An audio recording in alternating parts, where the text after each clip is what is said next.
को राधे राधे। संस्कार और संस्कृति चैनल में आप सभी का हार्दिक स्वागत है। हरतालिका तीज की कथा इस प्रकार है। कथा के अनुसार माता पार्वती ने भगवान शिव के लिए कठोर तपस्या की। दरअसल माँ पार्वती का बचपन से ही माता पार्वती का भगवान शिव को लेकर अटूट प्रेम था।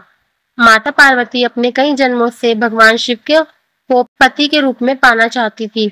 इसके लिए उन्होंने हिमालय पर्वत के गंगा तट पर बचपन से ही कठोर तपस्या शुरू की। माता पार्वती ने इस सब से अन्न और जल का त्याग कर दिया था। खाने में वे मात्र सूखे पत्ते चबाया करती थी। माता पार्वती की ऐसी हालत को देखकर उनके माता पिता बहुत दुखी हो गए थे। एक दिन देव ऋषि नारद भगवान विष्णु की तरफ से माता पार्वती जी के लिए विवाह के प्रस्ताव लेकर उनके पिता के पास गए। माता पार्वती के माता और पिता को उनके इस प्रस्ताव को देखकर बहुत खुशी हुई। इसके बाद उन्होंने इस प्रस्ताव के बारे में माँ पार्वती को सुनाया। माता पार्वती इस समाचार को पाकर बहुत दुखी हुई, क्योंकि वो अपने मन में भगवान शिव को अपना पति मान चुकी थी। माता पार्वती ने अपनी सखी को अपनी समस्या बताई। माँ पार्वती ने यह शादी का प्रस्ताव ठुकरा दिया। पार्वती जी ने अपनी एक सखी से कहा कि वह सिर्फ भोलेनाथ को ही पति के रूप में स्वीकार करेंगी।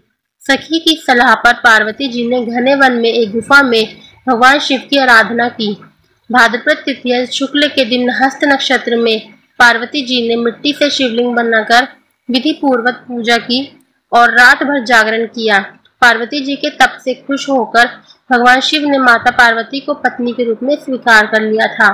कहा जाता है कि जिस कठोर तपस्या से माता पार्वती ने भगवान शिव को पाया, उसी तरह इस व्रत को करने वाली सभी महिलाओं के सुहाग की लंबी उम्र हो और उनका वैवाहिक जीवन खुशहाल रहे।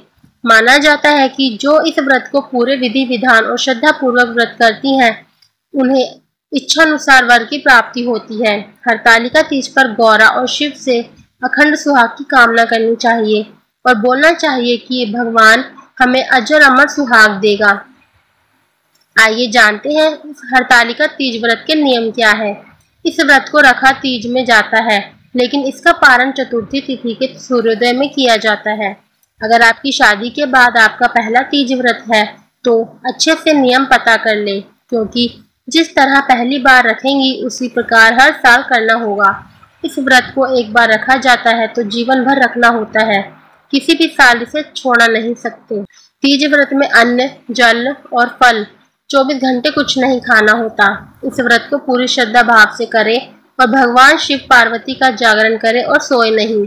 अगर आप बीमारी या किसी वजह से व्रत छोड़ रही हैं तो आपको उद्यापन करना होगा या अपनी सास या देवरानी को व्रत देना होगा। आइए जानते हैं यह व्रत क्यों रखा जाता है। ऐसी मान्यता है कि इस तिथि पर ही माता पार्वती की सखी सहेलियों ने उनके पिता के घर से आहरण करके जंगल में भगवान शिव की उपासना करने के लिए लेकर गई थी, जहां पर माता पार्वती ने कठोर तप करते हुए भगवान शिव को पति के रूप में पाया था।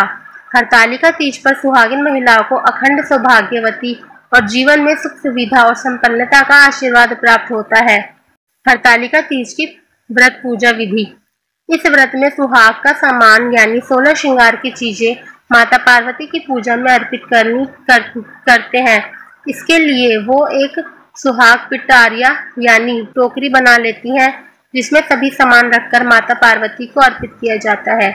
इन शुभ संयोग में हरतालिका तीज के दिन फूलों से बना उपलेरा बांधा जाता है और उसके नीचे मिट्टी के शंकर और पार्वती स्थापना की जाती है और रात्रि जागरण कर शिव पार्वती जी की पूजा अर्चना की जाती है। आपको हमारी वीडियो अच्छी लगी तो कृपया लाइक, शेयर एंड कमेंट जरूर कीजिएगा। अगर आप हमारे चैनल पर नए हैं तो चैनल को सब्सक्राइब करना ना भूलें तथा बेल आइकन जरूर दबाएं। सभी को राधे राधे।